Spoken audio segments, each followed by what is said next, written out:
Salve galera da Vila Belmiro, sejam muito bem-vindos para mais um vídeo aqui no Prosa Santista. Eu sou o Rex, apresentador aqui do canal, e hoje vamos fazer mais um vídeo, é claro, sobre Fábio Carille, desempenho de Fábio Carille no Santos. Vocês sabem que a cada 6 jogos eu gosto de fazer um vídeo desse, avaliando o trabalho de um técnico, mostrando alguns padrões que ele trouxe à equipe, algumas ideias, a fase dele, a fase do time, se o time está mais defensivo, se o time está mais ofensivo, como está o time, tá bom? Bom, antes de tudo eu quero fazer uma ressalva. Por quê? Vamos lá. Qual o recorte que eu vou pegar? Sempre pego um recorte de 6 jogos, 6 partidas, tá? E por não ter feito antes da Chape, foco ser outro, o recorte que eu vou pegar é Chape, Atlético Goianiense, Bragantino, Palmeiras, Atlético Paranaense e Fluminense. Esse recorte é extremamente positivo. Foram 4 vitórias, 1 derrota e 1 empate. Só. Porém, o Santos antes disso teve uma péssima fase. Teve uma derrota para o Atlético Mineiro, um empate para o Sport e uma derrota para o América. Essa derrota para o América, o Carille quase foi demitido. Então, é super importante falar que o Carille não vinha de uma boa fase, tá? Porque se eu for começar o vídeo onde eu terminei o outro vídeo de avaliação do Carille, fica parecendo que o Carille estava numa fase intermediária e melhorou. Mas não, na verdade o Carille estava numa fase intermediária, caiu e agora volta a subir. Beleza? Então, tendo isso falado, tendo essa ressalva sendo falado aqui no vídeo, vamos começar esse vídeo avaliando os últimos 6 jogos do Carille. Bom, como vocês puderam perceber, foram 6 jogos bem vantajosos, tá, gente? Para vocês terem noção, vamos calcular o aproveitamento desses 6 jogos. O aproveitamento total que ele poderia ter seria de 18 pontos. O Carille conquistou 13 desses 18. Ou seja, o Carille teve um aproveitamento de 72% dentro dos últimos 6 jogos do Santos. Um aproveitamento extremamente positivo, por mais que não seja contra times tão bons, menos o Bragantino. Vamos lá, o Carille contra o Fluminense conseguiu uma vitória, contra o Atlético Paranaense, que é um time que está bem baixo, a gente tem que mostrar isso, tá? Mas que o Atlético Paranaense não estivesse tão lá embaixo na época, hoje o Atlético Paranaense está cada vez caindo, né? Tem 13º atrás do Santos, com menos pontos que o Santos. Ou seja, é um time que decaiu no campeonato, tá com um ponto a menos que o Santos hoje. Aí a gente tem o Palmeiras, que é o primeiro time mais fraco que o Santos pegou e perdeu. Ganhou do Bragantino, né? Empatou com o Goianiense e ganhou da Chape. Só que da Chape já ganhou jogando mal. Beleza, vamos avaliar primeiramente a seguinte frase. Tem gente que fala que com o Carille o time ficou mais defensivo do que com o Diniz. Vamos aos fatos. Com o Diniz, aqui é a tabela do primeiro turno, onde o Diniz foi demitido, o Santos fez 20 gols em 22 jogos. O número de gols por jogo é de 0,91, ó, conta feita na calculadora, hein? Agora, o Santos em 22 jogos, com o Diniz, tomou 25, tá? Então o Santos tem média de gol tomado por jogo de 1,25. 22 jogos, né, perdão? Então não é isso aqui não, é 1,13 gols tomados. Com o Carille, neste momento, o Santos fez 30 gols em 33 jogos. É a mesma média dos Diniz de gols feitos. Então, qual é mais ofensivo? Bom, pensando em quem fez mais gols, né, quem é mais produtivo no ataque, mesma coisa. Nenhum dos dois foi mais produtivo que o outro. E pensando agora que o Carille tomou 36 gols em 33, o Carille conseguiu ir melhor na defesa. Ou seja, o Carille melhorou os números defensivos do Santos e não piorou os números ofensivos. Isso quer dizer que o ataque do Santos tá bom? Não, é claro que não. Se a gente pegar vários times aqui, ó, que estão até atrás da gente, o Atlético Paranaense, por exemplo, o Juventude, até o Bahia, todos têm mais gols no campeonato do que o Santos.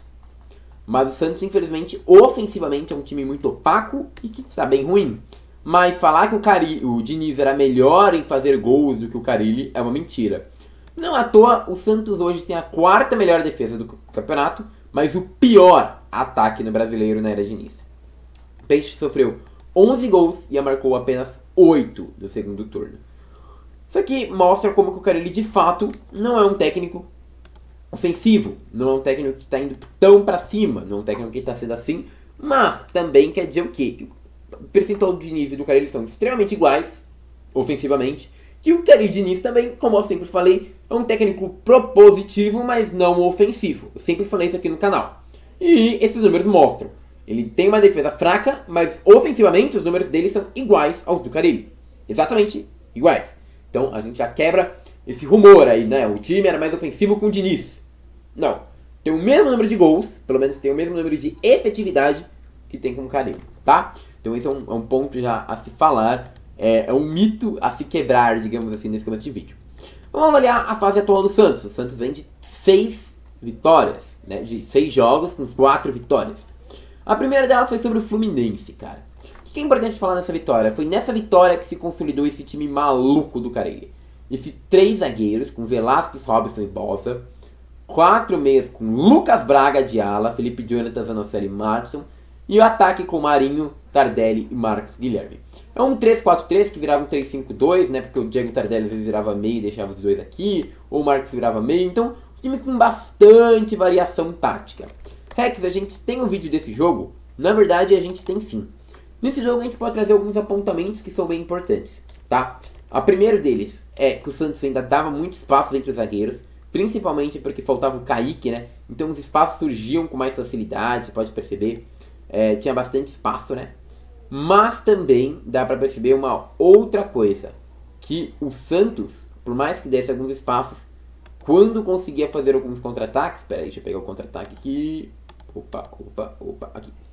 Conseguia articular a bola mais para as laterais. A lateralização, como a gente chama aqui, que levava a bola mais para o canto, era melhor. Além disso, ó como a bola sempre procurava o lado e o toque era rápido. A roubada de bola era mais ágil. Então o Marinho voltava para roubar a bola, o Zanocelo já estava tomando lugar. Então tinha uma mudança de posição maior.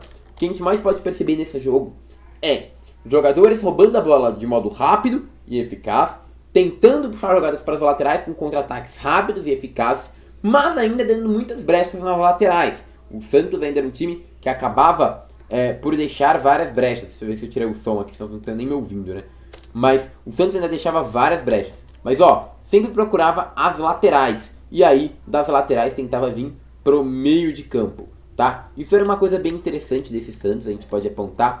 Mas, cara, vamos falar dos gols, né? Como é que o Santos conseguiu produzir alguns gols nesse jogo? Vamos lá.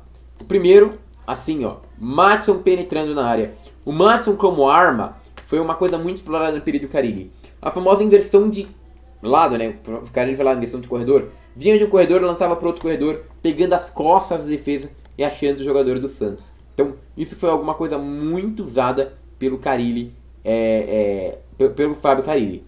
E para acabar, é claro, o contra-ataque rápido.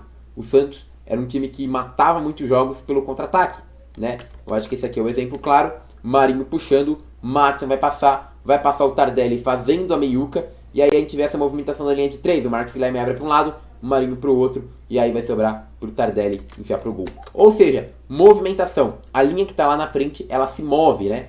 Vamos mostrar isso aqui no mapa tático? Bora mostrar no mapa tático. Então, o Santos joga geralmente nesse 3-5-2, o Tardelli é esse homem. O Marinho abre pra cá, o Madison vai ultrapassar pra cá, o Tardelli vai vir pra cá e o outro, né, atacante vai abrir. Ou seja, um time que joga com 2 pontas, faz um 3-4-3 quando é vantajoso, quando precisa de um 3-5-2, o Tardelli às vezes recua e faz um 3-5-2, ou o Marcos Guilherme recua e faz um 3-5-2. A gente conseguia ver isso claramente. Porém, os zagueiros não conseguiam marcar toda essa extensão de campo. Isso era uma coisa que o Carille teria que melhorar nesse time. Então, beleza. Falar do Santos e Fluminense, vamos pro próximo jogo, Santos e Atlético Paranaense. Esse Santos ganhou de 1-0, mas foi um time bem inferior, né? Foi um time que teve pouquíssima posse de bola, pouquíssimas jogadas e tudo mais. Porém, teve um gol. Nesse jogo de novo a gente vê o 3-4-3, que na verdade é um 3-5-2. E o que a gente pode falar desse jogo? Esse jogo a gente não tem um vídeo dele, mas é um jogo onde o Santos mostra que tem um fator defensivo bem interessante. As defesas, se eu falei que o Santos não estava marcando tantos cantos, nesse jogo isso muda. O Braga ainda vai ser mais defensivo e o Madison também consegue ficar um pouco mais atrás. O Ângelo mostra uma característica importante nesse jogo. O Ângelo mostra nesse jogo contra o Atlético Paranaense que ele também sabe voltar para marcar. Ele dá baitas ajudas para o Madison e ambos conseguem fazer um setor defensivo mais forte. O Santos sofreu um pouco, mas soube sofrer. O Atlético não teve tantas grandes chances criadas. Se a gente pegar até alguns números da partida, eles são interessantes. O Atlético teve dentro da área 13 chutes. Mas, se a gente for pensar em grandes chances perdidas, o Atlético teve 3 grandes chances perdidas. Nenhuma virou gol. Justamente porque o Santos e o João Paulo estavam dominando. E aí vem o jogo onde o famoso 3-5-2 do Carille virou um 3-4-2-1. Porque entrou o Raniel. Cara, esse jogo contra o Palmeiras foi a única derrota na sequência de jogos com o Carille. E o que ela tem de diferente com os outros jogos? Bom, primeiro é que ela pega um time bem mais forte do que o Santos, que é o Palmeiras. E segunda, que basicamente tem o Raniel. Por que o Raniel é tão simbólico? Porque o Raniel faz virar esse 3-4-2-1. E por que só a presença do Raniel faz virar um 3-4-2-1? Bom, vou explicar pra vocês. O Raniel é um jogador que ele é bem mais imóvel do que o Tardelli. Então vamos pegar isso aqui. Pensa que esse cara aqui é o Tardelli, beleza? Esse aqui é o Tardelli. O Tardelli, para dar certo, ele faz toda essa movimentação que eu mostrei aqui, né? Tudo isso aqui o Tardelli faz. Mas se o Tardelli ficar parado aqui, o Marcos Guilherme, ele pode fazer isso. O Marinho pode fazer isso. Mas para por aí. E vira o famoso 3-4-2-1, que é o que está mostrado lá no site. Infelizmente, a simples presença do Raniel muda totalmente o esquema tático do Santos. E o esquema que vinha dando certo entre os jogos simplesmente é jogado fora com a presença do Raniel.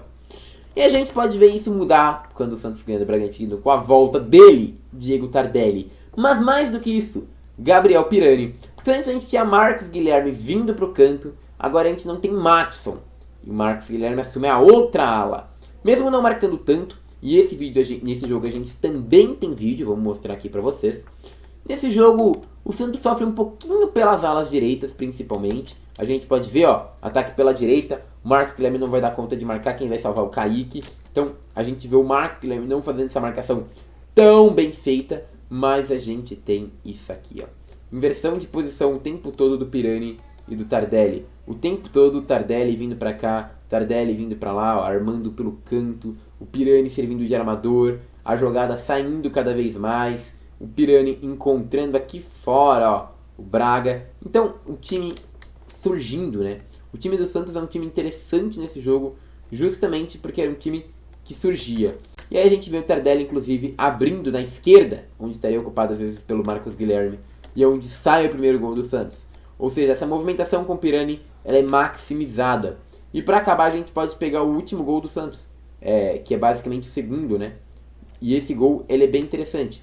A gente tem uma melhor lateralização, porque o Lucas Braga ele toma melhor o fundo do que o Marcos Guilherme. Isso dá uma boa jogada pro Tardelli tentar fazer. E a gente tem o outro gol. Cadê o outro gol? Esse aqui é o outro gol? Deixa eu ver. Sei. Ah, não. Essa é a jogada do Ângelo. O Ângelo achando o Sanches aqui, que o Sanches vai perder a jogada. E aí depois o Ângelo achando isso aqui, ó. E aí a última jogada, aqui é a entrada do Ângelo. A importância de um jogador que tem um arranque, né? O Ângelo vai receber, vai fazer esse toque de 3 dedos, o Marinho vai sofrer o pênalti aqui, e aqui que vai sair o gol. Ou seja, um time com dinâmicas, com jogadores novos, com mais entrada.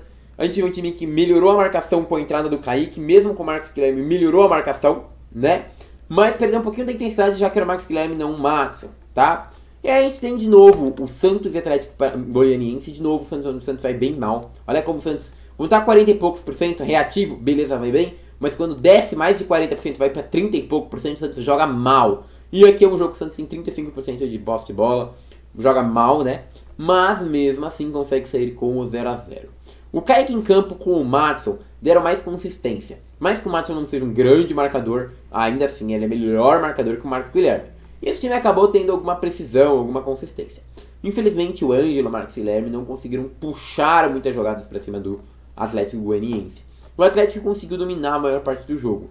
O Santos chegou pouco, mas quando chegou teve as melhores chances. O campo estava lagado, o Santos apostou unicamente na velocidade. Mas, mesmo assim, o Santos criou duas grandes chances. Uma com Bosa perdendo o gol do lado do gol, que estava impedido, e outra com o Marcos Guilherme furando um lance bizarro. Era um jogo onde o Santos poderia ter ganhado, mesmo que não jogasse tão bem. E para acabar, a gente tem chance de Chapecoense. Outro jogo que o Santos não jogou também, ficou perto dos menos de 40%, perceba, menos de 40% provavelmente um jogo que o Santos está indo muito mal. Primeiro tempo 42, o segundo 45, né, onde o Santos deu depois de algum tempo uma melhorada. E bom, o Santos de fato pelo menos teve as duas únicas grandes chances da partida. A Chape não teve. E por que a Chape não teve? Bom, a gente conseguiu ver a marcação voltar. Mesmo tendo Pará, que não sei como no SofaScore está com 7,3, a gente viu um time que estava bem mais falho na defesa pelo lado direito. E a gente viu o Márcio chegando. Além disso, a gente vê outro grande problema do Carille nesse time. Zanocelo, Camacho, Felipe Jonathan deixaram o meio totalmente sem criatividade. esse meia não era nem um pouquinho propositivo. E com isso, por mais que o Santos roubasse a bola, lembra essa movimentação que a gente tanto mostra, dos meias passando e tudo mais? Ela quase não existia. A verdade é que o Felipe Jonathan, quando abria para cá para tentar atacar, ele não tinha velocidade para agredir.